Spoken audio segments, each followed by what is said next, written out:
Hello, welcome po sa The Blindcaster Show. Ito po ang inyong lingkod, si John The Blindcaster, isa pong National Certified Massage Therapist. Ito po ay ang ating continuing episode po tungkol po sa common contraindications ng massage. Okay, pag-uusapan po natin ay lagnat o fever.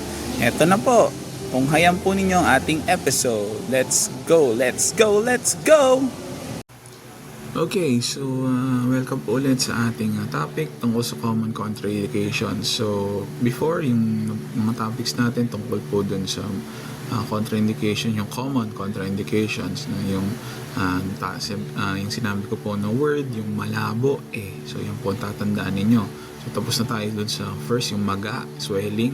Ngayon po yung lagnat, fever. Okay, so sa ating mga massage therapist dapat malaman natin kung bakit nagkakaroon ng lagnat. Ang lagnat po ay isang sintomas. Okay? So, karaniwan po, kapag nagkakaroon ng lagnat, ang katawan po ay lumalaban sa infection. Okay? So, may mga ibang cases nagkakalagnat dahil sa may mga ibang kondisyon maliban sa mga organismo. Okay? So, kapag ang katawan nagkakaroon ng lagnat, meron pong tinatawag na pyrogens. Okay, so dalawa pong types niyan. Isang exogenous pyrogens tsaka endogenous pyrogens. Yung exogenous pyrogens, ito po yung mga external factors. Okay, ano po ba yan? Mga bacteria, fungi, parasites, viruses. Okay, kapag pumasok po ang mga microorganisms na to, mga pathogens sa loob ng katawan, naglalabas po ito ng substance. Okay, mga toxins na nagtitrigger po sa ating immune system na ito na kumbaga na-identify, nakikilala na ng mga immune system itong mga pathogens na to. So, inaatake na nila ito, kinukulong na nila to. Tapos ito, tsaka na gagana yung endogenous pyrogens.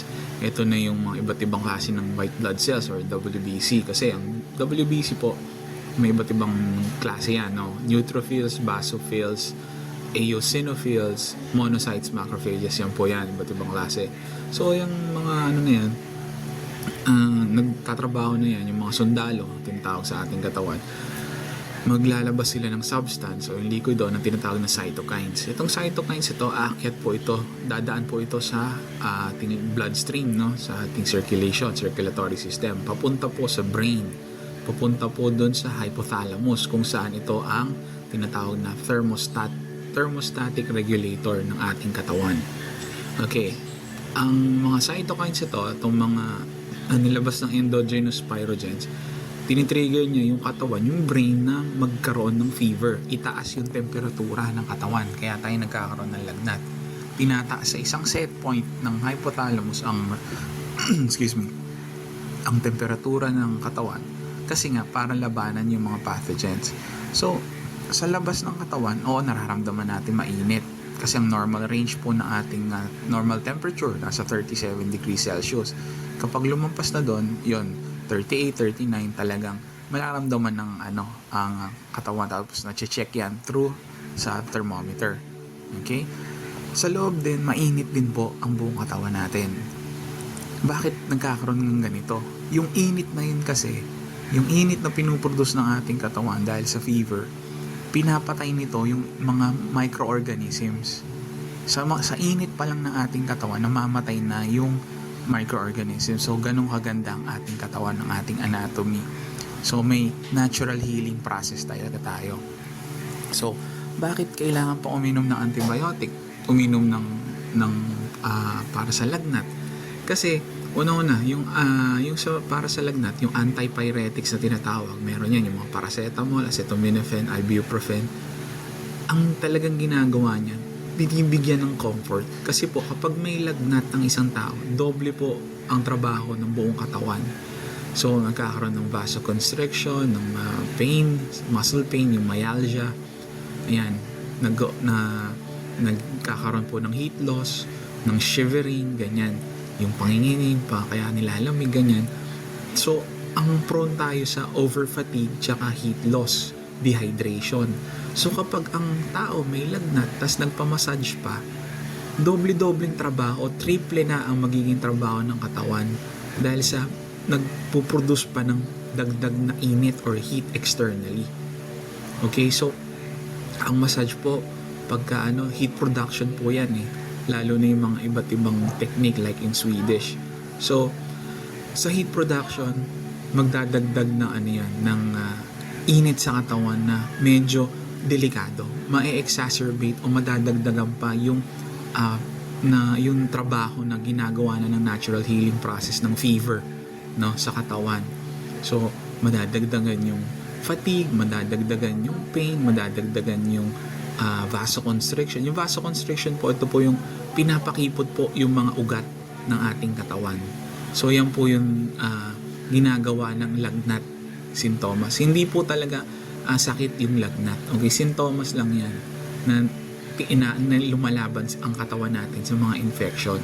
So bakit nag-antibiotic? Ito po, tandaan nyo, antibiotic for bacterial infection, antiviral for viral infection, antiparasitic sa mga parasites, yung mga bulate, yan. Tapos antifungal sa mga fungi. So yan ang isipin nyo kapag narinig nyo yung tungkol sa mga anti sa mga gamutan. Okay, so bakit nagbibigay pa rin ng antibiotic kapag may infection, no? So kasi yung katawan natin hindi agad-agad malalabanan yung mga bakterya ng mabilisan. So tatagal. So yung mga gamot, yung mga synthetic na gamot, ito lang yung tumutulong na pumuksa ng mga bakterya. Kumbaga yung mga latak, kasi naglalatak-latak din yung mga bakterya na yan. May mga toxin siya na nagtitira-tira, tapos matutulog lang sa katawan, biglang susulpok na, tulad ng mga virus, yung herpes. Yung herpes, kapag nagkaroon ng tao niyan, matutulog lang yan. Matutulog lang sa katawan yan. Tapos pag na-trigger ng stress, na-trigger ng ibang sakit, lalabas na naman yung herpes sa katawan. So, panibagong na naman yun. Panibagong reaction na naman ng katawan yun. So, kaya nagbibigay ng mga gamot. Ngayon, ang massage, contraindicated siya. Wag na wag kayong magmamassage ng may lagnat kasi nga, maaaring yung pagurin yung katawan. Okay, kasi yung sa mga lumang kaalaman o lumang practice, no? Makalumang practice, okay lang pagka may lagnat na minamassage. Oo, siguro kung hindi pa ganun kataas yung lagnat, possible. Pero pag mataas na yung lagnat, naglalaro na sa 38, 39, 40, wag na po. Hindi na po tama yun.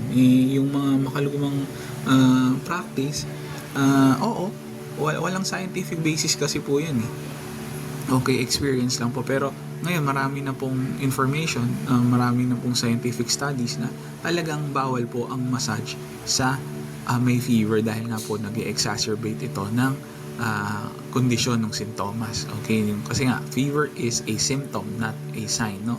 Sintomas po ang fever. Okay, so yan po ang tungkol po sa lagnat, na iwasan po natin na pag-massage ng may fever ang customer, kung may lagnat ang customer, kasi yung lagnat hindi lang sintomas yan ng bacterial infection, maaaring iba pa pong kondisyon ang lumabas kapag may sintomas na lagnat. So wag nyo lang iisipin na infection ang sanhi ng lagnat. Meron din pong iba't ibang kaso. Okay? So ayan po ang tungkol sa lagnat, kung bakit po siya contraindicated. Sana po ay meron po na naman kayo na dagdag sa inyong kaalaman, and yun po, ibahagi niyo po ito sa lahat ng mga massage therapist, na lalo na yung mga visually impaired, para po makatulong sa pag-explain sa ating mga customer. Thank you so much. Until the next episode. Okay, maraming salamat po sa pagtunghay, pagsubaybay sa ating episode ngayon. And sana po marami po kayo natutunan at nadagdagan ng inyong kaalaman tungkol sa mga common contraindications ng massage therapy. Okay, so please like, subscribe, and share ang ating episode for today. And for comments and suggestion, lagay nyo lang po sa comment section ng ating YouTube channel. And thank you so much. God bless everyone. Be happy, be safe, be healthy, and be wise. Bye!